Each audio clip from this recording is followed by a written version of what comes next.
क्या हो अगर आपको किसी देश में ये कह दिया जाए कि अगर आप शादीशुदा नहीं हैं तो किसी के करीब जाने की भी इजाजत नहीं है। एक ऐसा देश जहां 80% आबादी पुरुषों की है, लेकिन फिर भी रिश्तों पर सबसे ज्यादा बंदिशें हैं। जहां शादी से पहले संबंध बनाना कानूनी जुर्म है और अगर गलती हो जाए तो सजा मिलती है, जेल और देश निकाला। नाम है कतर, एक इस्लामिक देश जो अपनी चकाचौंध, ऊंची इमारतों और दौलत के लिए जाना जाता है। लेकिन इसके भीतर एक ऐसा सच भी छुपा है जिसे शायद ही कोई जोर से कहता हो। शादी से पहले कानून और सजा। कतर में शादी से पहले किसी भी तरह का व्यक्तिगत संबंध बनाना गैर कानूनी है।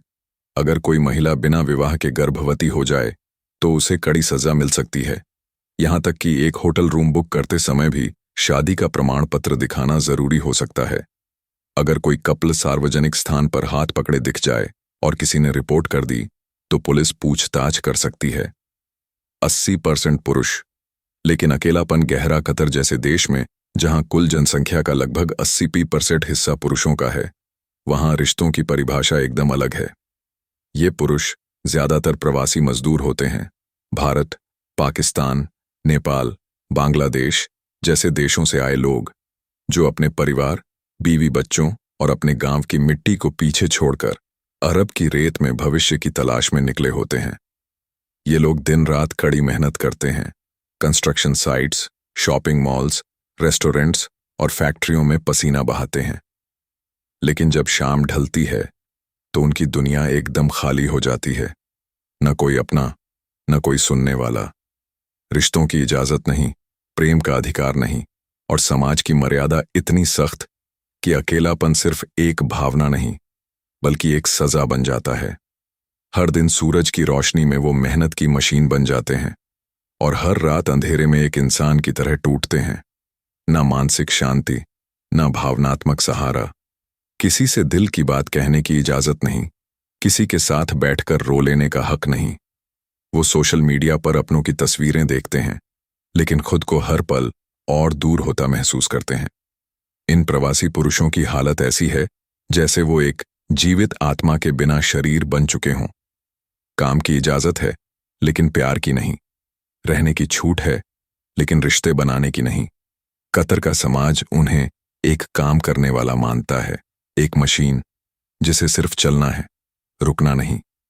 ये तन्हाई धीरे धीरे डिप्रेशन, चिंता और आंतरिक गुस्से में बदलने लगती है और फिर इंसान किसी भी ऐसे रास्ते की तरफ खिंच जाता है जहां थोड़ी सी भावनात्मक राहत, थोड़ी सी अपनापन की झलक मिले, चाहे वो रास्ता कितना भी छिपा हुआ, गलत या जोखिम भरा क्यों ना हो।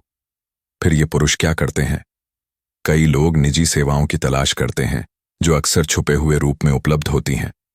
कुछ मसाज केंद्रों में जहां सिर्फ आराम और रिलैक्सेशन लिखा होता है, वहां अंदर कुछ और होता है। लेकिन ये सब पर्दे के पीछे, गैर आधिकारिक और जोखिम भरा। कुछ लोग सोशल मीडिया प्लेटफॉर्म्स या ग्रुप्स के जरिए संपर्क बनाते हैं जिनमें थाईलैंड, रूस, फिलीपींस आदि देशों की महिलाएं शामिल होती हैं। लेकिन ध्यान रखिए, अगर कोई पकड़ा गया तो उसके लिए सजा और देश निकाला लगभग तय होता है। अंदर ही अंदर पनपती एक अज्ञात दुनिया जब जरूरतें दबाई जाती हैं तो वो रास्ते खुद खोज लेती हैं। कतर में भी ऐसा ही हो रहा है। 5 स्टार होटलों की लॉबी या क्लब्स में कुछ महिलाएं संपर्क बनाती हैं। टेलीग्राम, स्नैपचैट और कुछ वेबसाइट्स के जरिए गुप्त संचार होता है। इसमें शामिल होते हैं होटल स्टाफ, कुछ ट्रैवल एजेंट्स और अनौपचारिक नेटवर्क्स। कई महिलाएं मजबूरी में इसमें आती हैं तो कुछ स्वेच्छा से, लेकिन दोनों ही स्थितियों में यह एक भावनात्मक और कानूनी जोखिम से भरी दुनिया है। कितनी कीमतें, कितना खतरा। एक शाम के लिए 500 से 5000 QAR, R11,000 से R1.1 लाख तक। कीमत इस बात पर निर्भर करती है महिला की पृष्ठभूमि, जगह और सुरक्षा। कई बार सप्ताह भर के अनुबंध भी होते हैं, खासकर अमीर क्लाइंट्स के लिए। लेकिन अगर कोई पकड़ा गया, जेल की सजा, भारी जुर्माना और तुरंत देश से निकाले जाने का आदेश। भावनात्मक रूप से टूटते लोग इस नियमबद्ध समाज में, जहां बोलने तक की आजादी सीमित है, वहां इंसान खुद को खोने लगता है। हर दिन नियम, हर रात तन्हाई, न साथी न सहारा। लोग दोहरी जिंदगी जीते हैं, बाहर से शरीफ और अनुशासित, अंदर से बेचैन, दबे हुए और उलझे हुए जो चीजें छुपाई जाती हैं, वो अक्सर किसी और रूप में बाहर आती हैं। यही कतर की सबसे बड़ी जमीनी सच्चाई है। कानून सख्त हैं, पर जरूरतें तो इंसानी हैं। यहाँ एक गहरा सवाल उठता है, क्या किसी की भावनाओं को सिर्फ कानून से कंट्रोल किया जा सकता है? क्या हर इंसान से ये उम्मीद करना सही है कि वह सालों तक अकेले रहे, बिना किसी भावनात्मक जुड़ाव के?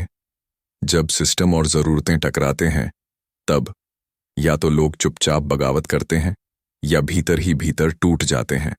और यही वजह है कि कतर जैसे देशों में एक गुप्त और जोखिम भरी दुनिया खड़ी हो जाती है, जहां रिश्ते खरीदे जाते हैं, भावनाएं दबाई जाती हैं और कानून से खेलने का खेल चल रहा होता है।